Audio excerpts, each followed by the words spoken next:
Tamam, assalamu alaikum. Aleyküm selam ve rahmetullah. Ne oldu? Uçurdan faydalanıp sizge bir hiç bir alba girdim öyle. Ulakta kalmanlardan böyle ötükmenen namaz okuyup da. Ötüktün тазалыгында kançalık dengelde misal altın boğu deyip kalsın mümkün. Kan, siydik basıp alışımız mümkün. Şu meseleler kандай olup kaladi? Ötük eder таза болсо, najaslardanчы. Азырында kan, sidik, ошондой эле аттын мисалы макылынан. Анда иншалла намаз окуй берсе болот. Таза эле болсо болот. Кудай кааласа окуса болот.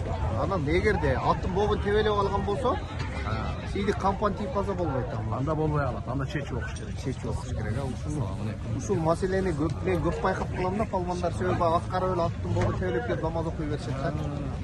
Ошого Кудай кааласа эми биякта тоодо жактакай тазалап алсын. Келгенден кийин намаз учурунда түшүп окуй берет.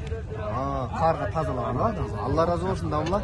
Машалла. Аламанлык сүйүүчүлөр, балбандар, көкбөрү сүйүүчүлөр мына маселени дамладан сурап алдык.